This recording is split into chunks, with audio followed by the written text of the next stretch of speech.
Washington, AP. Senators are poised to vote on whether Donald Trump will be held accountable for inciting the horrific attack at the Capitol after a speedy impeachment trial that laid bare the violence and danger to their own lives and the fragility of the nation's tradition of a peaceful transfer of presidential power.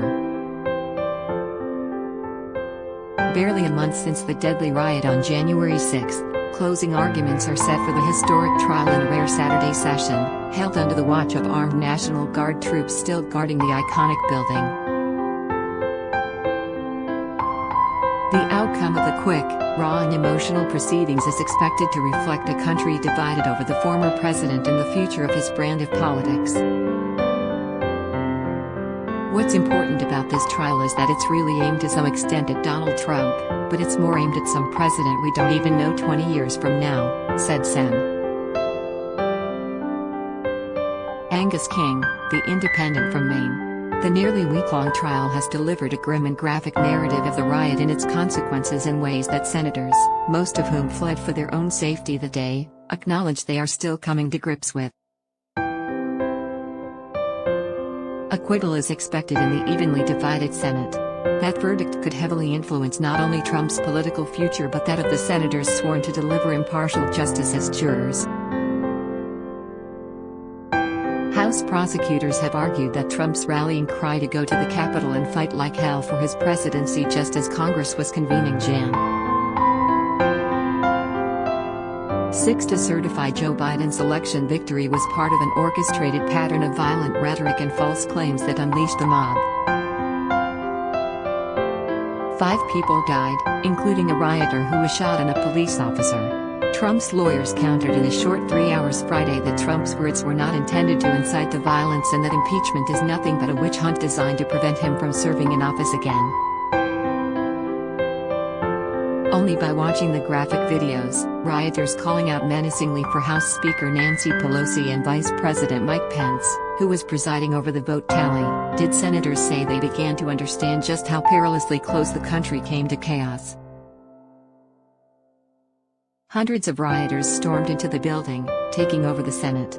Some engaged in hand-to-hand, bloody combat with police.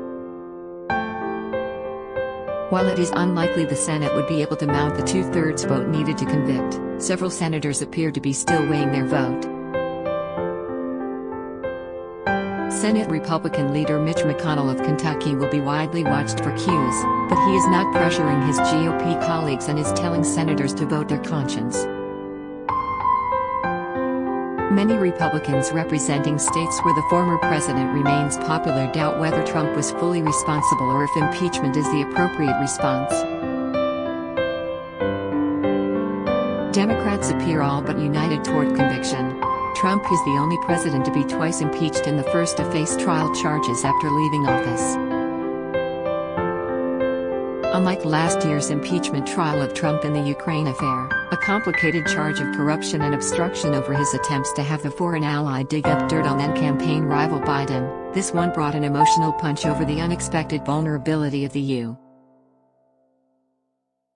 U.S. tradition of peaceful elections. The charge is singular: incitement of insurrection. On Friday, Trump's impeachment lawyers accused Democrats of waging a campaign of hatred against the former president as they wrapped up their defense. His lawyers vigorously denied that Trump had incited the riot, and they played out of context video clips showing Democrats, some of them senators now serving as jurors, also telling supporters to fight, aiming to establish a parallel with Trump's overheated rhetoric. "This is ordinarily political rhetoric," said Trump lawyer Michael Van Der Veen. "Countless politicians have spoken of fighting for our principles. But the presentation blurred the difference between the general encouragement that politicians make to battle for healthcare or other causes and Trump's fight against officially accepted national election results, and minimized Trump's efforts to undermine those results." The defeated president was telling his supporters to fight on after every state had verified its results, after the Electoral College had affirmed them, and after nearly every election lawsuit filed by Trump and his allies had been rejected in court. Democratic senators shook their heads at what many called a false equivalency to their own fiery words. "We weren't asking them fight like hell to overthrow an election," said Senator Richard Blumenthal, D-Con. Democrats say that Trump was the insider-in-chief whose months-long campaign against the election results was rooted in a big lie and laid the groundwork for the riot, a violent domestic attack on the Capitol unparalleled in history. "Get real," said the lead prosecutor, Representative Jamie Raskin, DMD, at one point. "We know that this is what happened." The Senate has convened as a court of impeachment for past presidents Andrew Johnson and Bill Clinton and now twice for Trump. But the unprecedented nature of the case against an out-of-office president has provided Republican senators one of several arguments against conviction. Republicans maintain the proceedings are unconstitutional, even though the Senate voted at the outset of the trial on this issue and confirmed it has jurisdiction. 6 Republican senators who joined Democrats in voting to take up the case are among those most watched for their votes. Early signals came Friday during questions for the lawyers. Senators Susan Collins, Republican Maine, and Lisa Murkowski, Republican Alaska, asked the first question. Two centrists known for independent streaks, they leaned into a point the prosecutors had made, asking exactly when Trump learned of the breach of the Capitol and what specific actions he took to end the rioting. Democrats had argued that Trump did nothing as the mob rioted. Another Republican who voted to launch the trial, Sen. Bill Cassidy of Louisiana, asked about Trump's tweet criticizing Pence moments after the then-president was told by another senator that Pence had just been evacuated.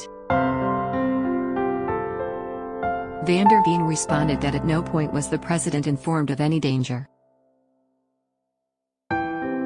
Cassidy told reporters later it was not a very good answer. Download calling all HuffPost superfans. Sign up for membership to become a founding member and help shape HuffPost's next chapter. Join HuffPost.